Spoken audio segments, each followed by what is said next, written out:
खालिस्तान का पूरा एक बहुत बड़ा स्कैम है, ड्रग्स का, ड्रग पेडलिंग का, ये सब। This is a big big scam जो आप अगर इसके डेप्थ में जाएंगे तब आपको पता लगेगा कि ये, इसमें जैसे प्याज होता है ना, प्याज अपने आप में कुछ नहीं होता, वो तो परत है जो प्याज है।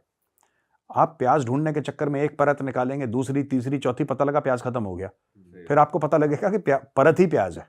देयर इज नथिंग कॉल्ड प्याज, प्याज तो परत ही है। यही है, आप खालिस्तान में देखिए तो आपको ड्रग्स, इलीगल इमिग्रेशन, एक्सटॉर्शन, ठीक है, हफ्ता वसूली, कॉन्ट्रैक्ट किलिंग, तो आप खालिस्तान ढूंढने, खालिस्तान कुछ नहीं है, ये प्याज के छिलके हैं जो खालिस्तान है। सर आपकी सोर्स ऑफ रिसर्च या सोर्स ऑफ इंफॉर्मेशन क्या रहती है जब आप रिसर्च करते हो? क्या आप पुराने आर्टिकल्स न्यूज़पेपर पढ़ते हो या आपके सिर्फ वही जो ऑन रिकॉर्ड है? हाँ, मैं जो भी बोलता हूँ वो मीडिया से पढ़ा हुआ होता है। मैं रिसर्च करता हूँ, जो थिंक टैंक्स हैं मैं उनका पढ़ता हूँ, मैं खुद जानने की कोशिश करता हूँ, मैं लोगों से बात करता हूँ, इन्वेस्टिगेट करता हूँ, मैं ये सब करता हूँ, ये मेरा सोर्स है। पर हम लोग जैसे कहते हैं मीडिया में, हर चीज़ के पीछे एट्रीब्यूशन होना चाहिए।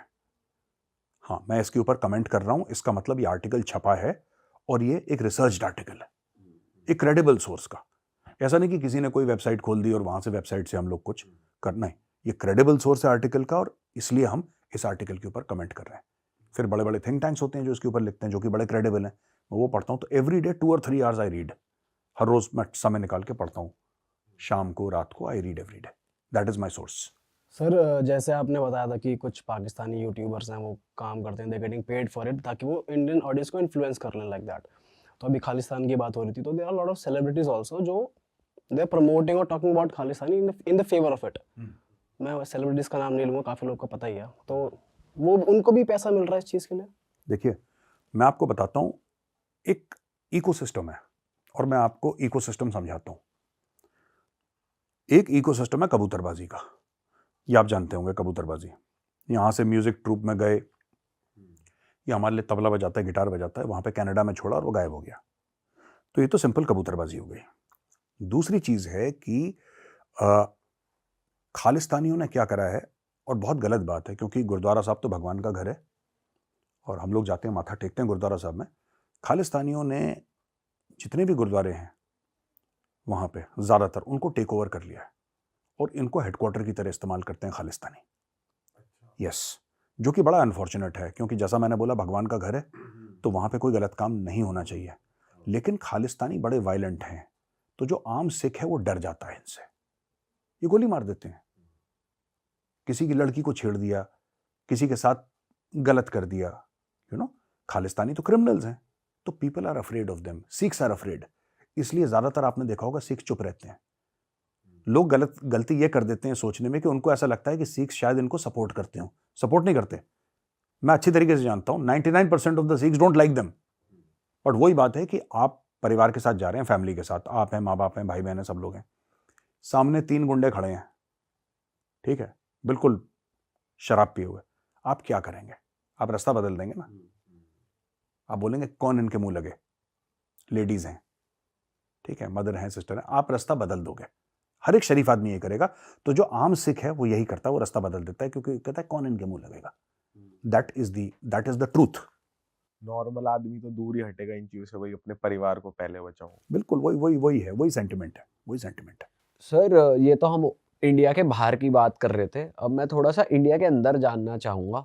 जैसे इलेक्शंस का टाइम है तो उस टाइम ये वर्ड बहुत सुनने में आता है कि फलानी पार्टी का ये प्रोपोगेंडा, ये एजेंडा है, और उसमें आप क्योंकि मीडिया के साथ बहुत क्लोजली काम करते हो, तो मैं वो चीज़ समझना चाहूँगा आपसे। कभी कभी ऐसे मुद्दे उठते हैं जिसके बारे में बहुत बात हो रही है, बहुत बात हो रही है, एकदम गायब, वैनिश। फिर ऐसे मुद्दे उठ गए कि एक तरफ बहुत आग लग रही है, फिर एकदम से स्विच मार जाता है मुद्दा, तो आम जनता को भी समझ आता है कि ये क्या हो रहा है भाई, ये मतलब लोगों के दिमाग से खेला जा रहा है या क्या चल रहा है। तो मैं आपसे थोड़ा समझना चाहूँगा इंडियन मीडिया कैसे काम करती है, कितनी वो रिलायबल है, कितनी क्रेडिबल है आम जनता के लिए, जो इन्फॉर्मेशन हमें फीड करी जा रही है वाया न्यूज़ चैनल्स, और कितनी हद तक गवर्नमेंट जो है वो मीडिया को कंट्रोल करती है। नहीं, इंटरेस्टिंग सवाल है, पर मैं आपको ऐसे बताता हूँ कि मीडिया झूठ नहीं बोलती। अब मैं उदाहरण देता हूँ आपको।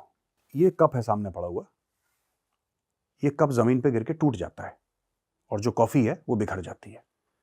तो मीडिया हाउस कोई भी हो, लेट्स नॉट टेक नेम्स, कोई भी मीडिया हाउस हो, वो यही बोलेगा कि कॉफ़ी का मग नीचे गिर गया, टूट गया।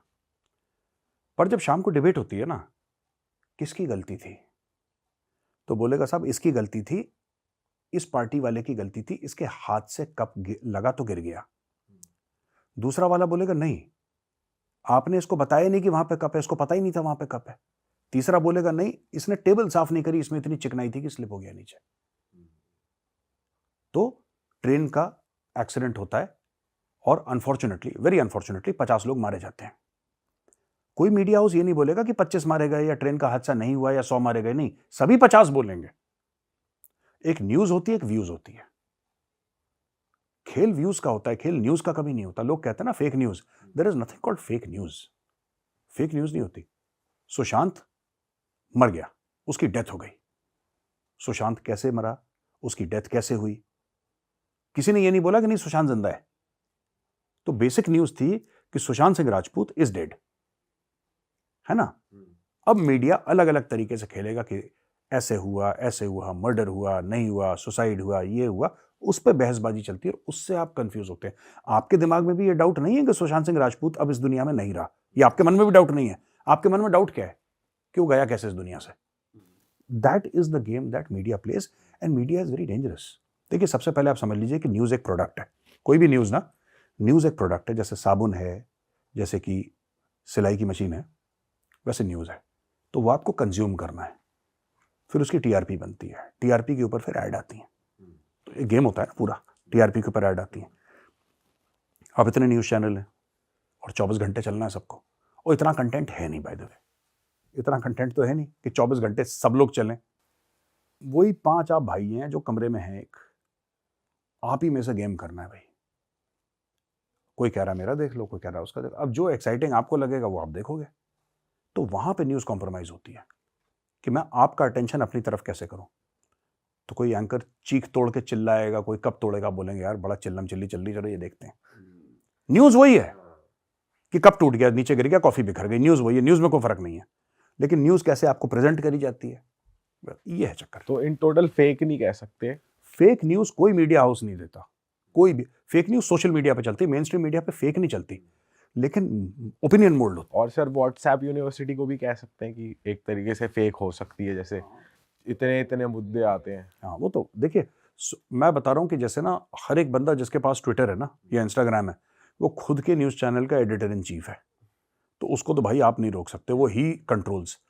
नॉर्मल न्यूज़ चैनल में क्या होगा कि गलत न्यूज़ होगी, कोई ना कोई ऊपर बैठा है, एक बोर्ड बैठा है या एडिटर्स बैठे हैं, कोई बैठा है जो कहेगा नहीं यार ये न्यूज़ मत लो, इससे हमारी क्रेडिबिलिटी खराब होगी। सोशल मीडिया तो फ्री है, आपने एक, आपको ईमेल अकाउंट है, आपके पास फ़ोन नंबर है, आपने ट्विटर का अकाउंट, फिर आप जो मर्जी न्यूज़ दागो। कल मैं बोल दूं कि गौरव आर्य राष्ट्रपति है देश का, और अगर मेरा हैशटैग चल गया और गूगल पे मैंने बात डाल दी कि भाई मैं देश का राष्ट्रपति हूं, और लाखों लोगों ने मेरी न्यूज़ पढ़ी और हंसी मजाक में ही उसको फॉरवर्ड करा, गूगल में प्रेसिडेंट ऑफ इंडिया में गौरव आर्य का नाम आ जाएगा फिर, क्योंकि गूगल तो एल्गोरिथम से काम करता है। नहीं समझ रहे आप? तो आप बोलेंगे who is the president of India. अगर मेरी इस फेक पोस्ट पे इनफ लाइक्स हैं तो मेरा भी नाम आ जाएगा 3-4 में।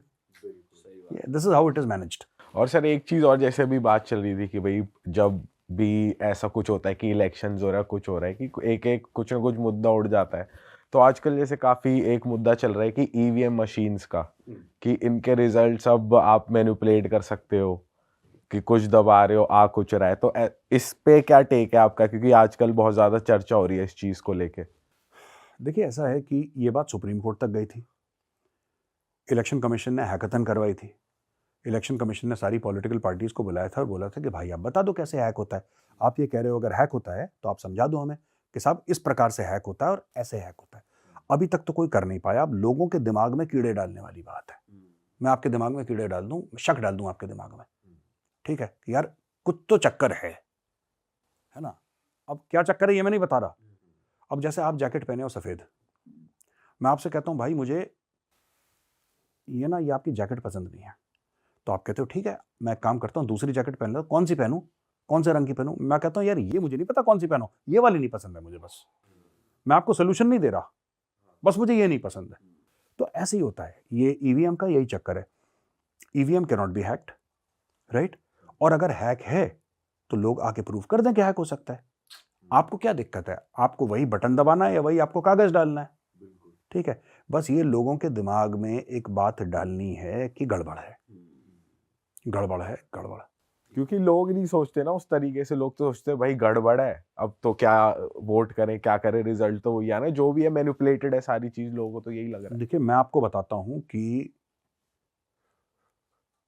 लोग ना जब तक कोई चीज नेगेटिव नहीं होती, और ये मीडिया चैनल समझते हैं बहुत अच्छी तरीके से, जब तक नेगेटिव न्यूज नहीं होती ना, लोग खुश नहीं होते। आप कभी भी देखना, आप हाईवे पे चल रहे हो, एक्सीडेंट हो गया, 100 लोगों की भीड़ लग जाएगी वहां पे, 100 में से एक मदद नहीं कर रहा आदमी की, सब देख रहे हैं, कोई वीडियो बना रहा है ना? नेगेटिव न्यूज अट्रैक्ट्स, और media knows get negative news attracts. आप कभी भी टीवी खोलो या अखबार देखो, आपको 99% ऐसी, आपको लगेगा दुनिया में आग लग रही है, अभी थर्ड वर्ल्ड वॉर हो जाएगा, अभी न्यूक्लियर बम फट जाएगा, अभी अटैक होने वाला है, हम सब मर जाएंगे अगले 2 मिनट में। यही है, 24 घंटे आपको ऐसा ब्लड प्रेशर आपका रखते हैं ऊपर, और होना जाना कुछ नहीं है। पर मैं आपको डराऊंगा नहीं तो आप क्यों देखोगे? मुझे आपको डराना पड़ेगा ना, आप डरोगे तब आप देखोगे। तो वही एक धंधे हैं। सर गवर्नमेंट कितना कंट्रोल करती है मीडिया, कि क्या जा सकता है, क्या नहीं जा सकता? क्या आपके एक्सपीरियंस में ऐसा कभी हुआ है कि आप किसी मीडिया हाउस के साथ काम कर रहे हो, कोई न्यूज़ चल रही है और फ़ोन आ गया कि बस अब बहुत हो गया, अब इसको बंद करके कुछ और चालू नहीं, करो?